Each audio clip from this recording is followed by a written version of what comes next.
What is up, guys? So I got the request to do the best smartphones for $200 and under. So this time we're actually gonna keep it $200 and under. So it's not gonna be like way like 250. It's gonna be strictly around 200 bucks. So first phone is still a phone that I really like, that's really cheap right now, is the Xiaomi Note 8. Right now this phone is 168, and I feel like you're getting a really solid deal with the price to spec ratio here. So let's go ahead and get into it. You have a glass back on this phone, which is very awesome. So you rarely see phones at this price point with a premium design. Now it's not glass and metal, it's got a plastic frame, but it's got a really nice weight to it. Also, the screen is a 6.3 inch IPS panel. It's a 1080p display, which is nice. It gives off some very bright and vibrant colors, and it is a a bright display at 409 for the PPI. So pretty sharp display overall. No complaints with the display. It's a water drop notch. You do get Android 9 out of the box with MIUI 11. This will get Android 10.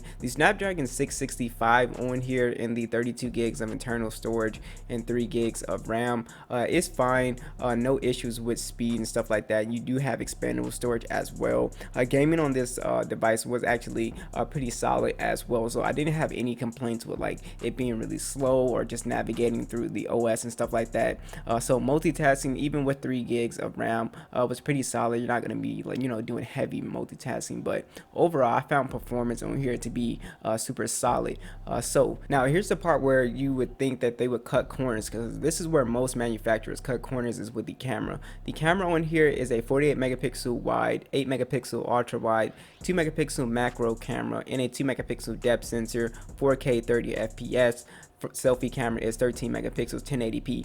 They did not cut corners here. You have a really solid camera on here, very impressive for its price range of being way under 200 bucks. So I was really impressed with the camera quality on here. Color dynamic range is pretty good, and you actually get a nice amount of detail in photos as well. The macro camera is pretty fun to play with, and you have that depth sensor for portrait photos. So super solid cameras on this phone. You still have your headphone jack, of course. No NFC, that is one thing that's missing, but you do have the infrared port, which is pretty cool, so you can use it as like a remote or something like that. The fingerprint scanner is on the back. It's physical. It's very fast, as you would expect.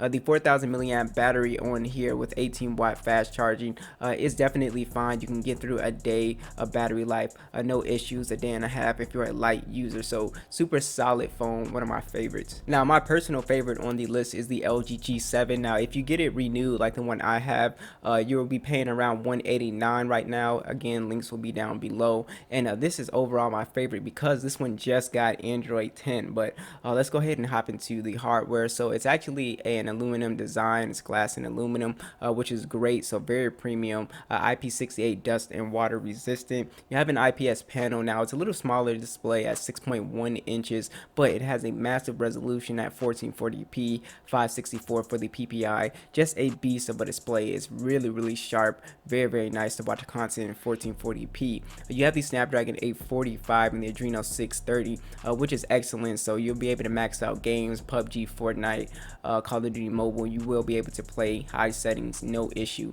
So this does have Android 10 on here, which just made this phone overall just a beast. One of my favorites of the year when it comes to just budget smartphones. Because of that, it's just super fast, and you have all of the latest features on Android, which is awesome. You also have micro SD support with 64 gigs of storage and 4 gigs of RAM. You can expand that, like I said. So no issues with the specs on here. It's just super solid. Now the cameras on here are also very good as well. You have a 16 megapixel standard and a 16 megapixel ultra wide, 4K 30 or 60 FPS with a selfie camera at 8 megapixels. That is 1080p for the video. So cameras on here are pretty great.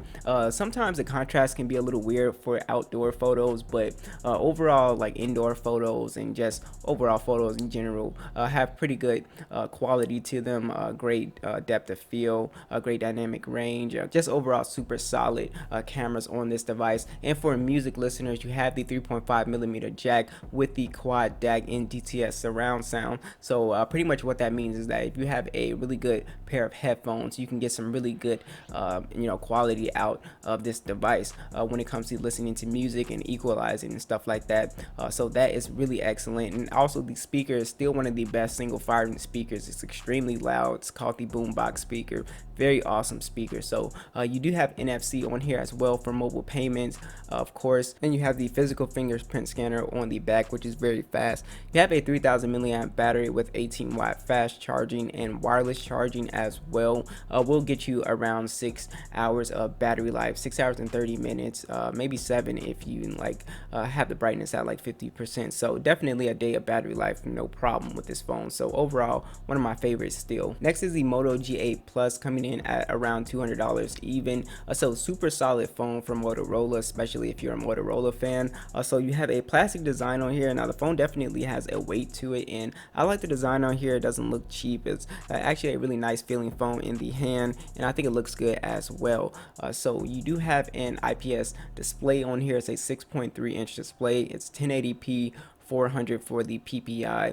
Just an overall super solid display. It gets pretty bright and has good viewing angles, good color as well. You have the little water drop notch on here. So you get Android 10 right out of the box on here. So it's really nice to have pretty much a pure stock version of Android. They just throw in the Moto app on here with additional little features and gestures and stuff like that. But it's pretty much stock Android, which is something that I think a lot of people will appreciate. So you have the Snapdragon 665 and the Adreno 610, which again is a pretty decent processor. Gaming on here is fine. Swiping through applications, scrolling, everything is super smooth and fine on here. So if you want to do, a little light gaming on here, this device will definitely do it. It's not gonna, of course, max everything out, but it is a super solid for casual gaming. So you do have micro SD support as well as 64 gigs of internal storage and 4 gigs of RAM. So for the cameras on here, big step in the right direction for Motorola, specifically with these budget phones. So you have a 48 megapixel wide, a 16 megapixel ultra wide, a 5 megapixel depth sensor. You have a 4K video, and you also have a 25 megapixel selfie camera that shoots in 1080p or 120 frames per second. So the cameras on here are definitely solid. Usually this would be the weakest spot, but Motorola has really improved in this area with this G series. So colors are pretty good with dynamic range. Color accuracy is good. Detail is in the photo, so it's not going to be, it's not super crazy, but it's definitely good usable photos, which is something that I really appreciate. So one of the great things with this phone is that it has stereo speakers, so very loud stereo speakers, which is awesome. I wish all phones had stereo speakers. It's not that hard to put a little front speaker, but I'm glad this phone does have it. You have the 3.5 millimeter jack as well as NFC for mobile payments, a really nice 4000 milliamp battery, 15-watt fast charging. This will get you through a day easily, no problem. You're looking at around 8 hours of screen on time, so very excellent battery life. And I know a lot of people just like iPhone, but I really like this phone as a really compact pick. I think it's super solid, coming at around 180 to 200. I would get this over the new SE that they came out with. I just think that this is just better. You can save $200. It's pretty much the same phone here, and this has some pretty good specs still for the age of it. The aluminum design on here, IP67. Like I said, it's very small. You have a 4.7-inch display. It's an IPS display, 326. It's a pretty bright display, so I never had any issues with the display on here, so it's pretty fine. Like I said, for the person looking for a compact phone. You have the latest version of iOS 13.5 on here. The A10 chip is actually very fast, still fast to this day. You can play games, even some games on high, I think, except Fortnite. So very good processor still, so it's not like this phone is lagging and very slow. So you do have 32 gigs of storage and 2 gigs of RAM. Again, with iOS, multitasking is fine on here because it's just very well optimized. Now you do have a 12 megapixel camera. It's the only camera, so no ultra wide, depth sensor, stuff like that. It does shoot in 4K, and overall the pictures on here are pretty solid. So it's a pretty good camera for the price. So you do have a selfie camera, again at 7 megapixels, shoots in 1080p.